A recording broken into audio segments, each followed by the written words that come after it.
I am a publisher, writer, editor, daughter, sister, auntie, dog mom, and many other things, including currently a cancer patient. But I am not a doctor or medical professional of any sort.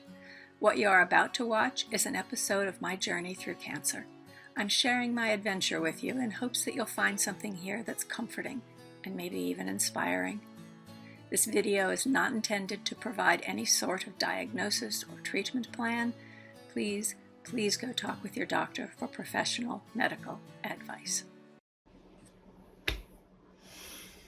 Okay, here's the deal. I don't know when you're going to be watching this, but as I'm sitting here, it is a Friday. And at 3:35 this afternoon, when I am scheduled, mind you, to have my chemo starting on Monday, my insurance provider decided not to approve my pump. Now, the kind of chemo I'm having, I have 1 day of infusion, and then I pump.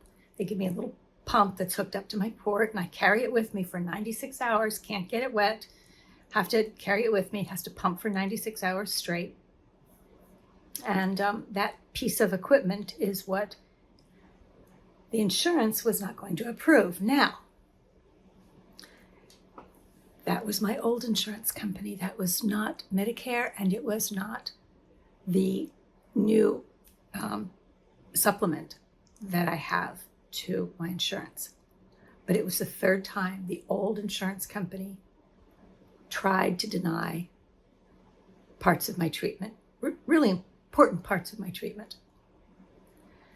So I know it sounds like I'm hammering on this, but I cannot believe that this has happened for a third time. And I can't believe that it's happened at all. So I want to hammer this point again home. I am so lucky that I am turning 65 within 6 weeks of having been diagnosed with cancer. Because how old are you? Are you 25 or 45 or 55 or 62? If you get cancer, is your insurance company going to cover everything? Mine, I thought it would. It's good insurance. So on top of not covering a lot of things that they decided that I didn't need, like my port for chemo, like my colonoscopy to start with, and now my pump. Even with that, they have already racked up several $1,000s in out-of-pocket expenses. So that idea that it is medical costs that cause people to kind of blow up. Well, I totally understand that. And that's because the insurance companies are so greedy and evil and deny you coverage when you need it. After all the years that you've had the insurance company, they still say, yeah, no, what? No, I'm not gonna do that. So I want you to think about how old you are, the potential of getting a real sickness, and the potential of having to pay out of pocket for that sickness, the potential of having to go through that sickness with the added stress of getting notices from your insurance company that they are not going to pay for really integral parts of the care that is going to save your life. Imagine that stress. I don't have to imagine it anymore because I am living through it. And even when I went on Medicare, because the insurance information hadn't, I guess, made it through my healthcare provider's system, they still tried to charge it to the old insurance company. And the old insurance company came back and said, yeah, no can do.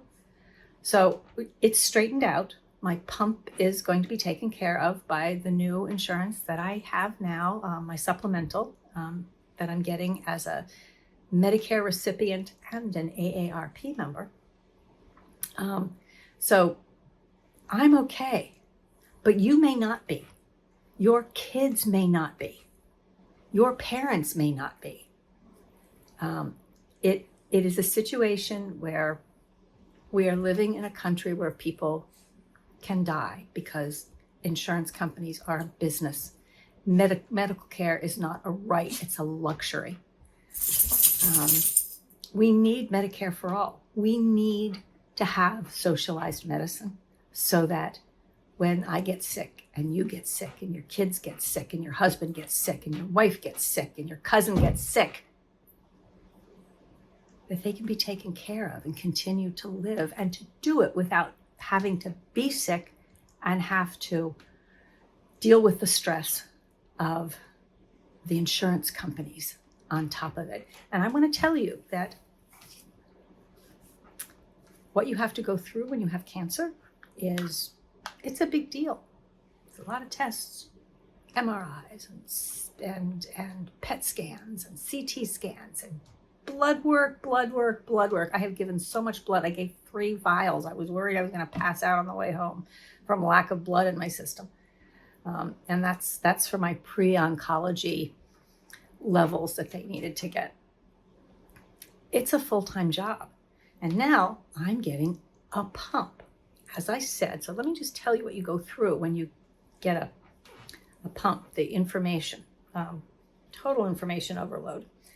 The infusion pharmacy, which is going to be mixing my drug cocktail and putting it in the pump and sending it to my doctor's office on Monday so they can install it in my port.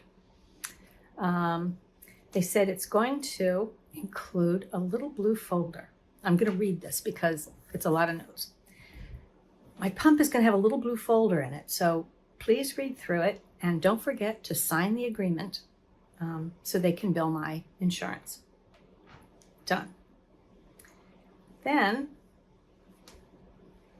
the drug that I'm getting, they told me, is an irritant.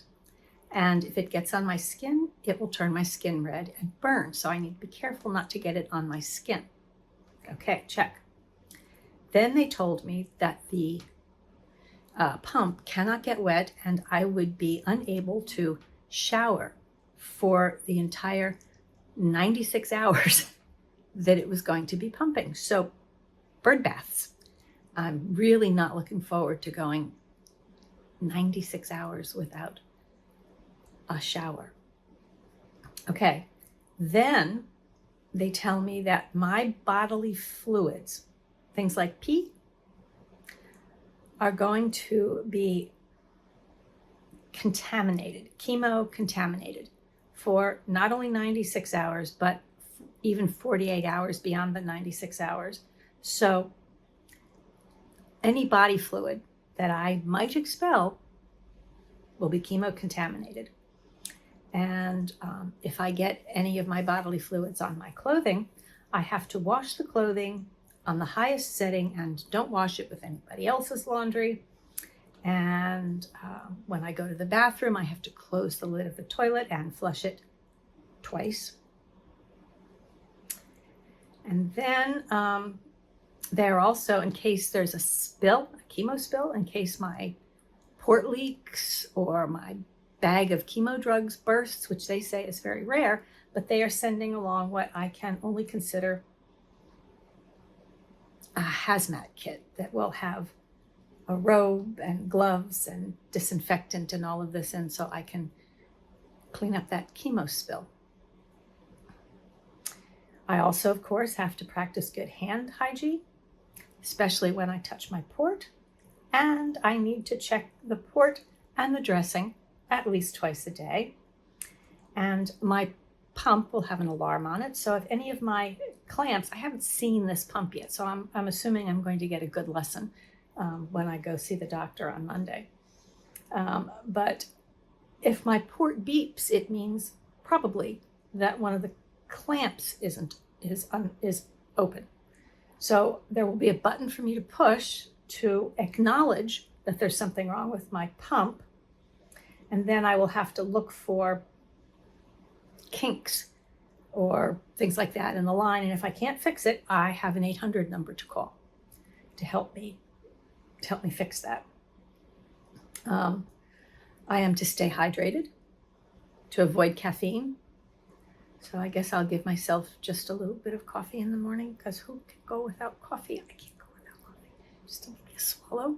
We'll see how I feel. Maybe by the second day of chemo, I'll lose my taste for coffee. If I feel chills, body aches, or a fever of over 105, I need to call the doctor. I have to check for any increased pain in my port, redness, leaking, or a foul smell, or if my needle's out. And at that case, they will give me a lesson in the doctor's office on Monday about how to turn off my pump, and that I am to get sterile gauze, to put a sterile gauze patch over it, and go right to the emergency room. I am not to eat any high acid foods. No lemonade for me. And I should drink room temperature fluids, not cold ones. So that's my list of stuff that I have to do for my pump. And I'm certainly ready, willing, and able to do everything they ask. But God damn it, I am so sick of getting calls that my insurance isn't going to pay for something, that I won't be allowed to do something that needs to be done to save my life because the insurance company doesn't want to pay for it. So again, let's just all say it together. Medicare for all. We need Medicare for all. Bernie Sanders is right.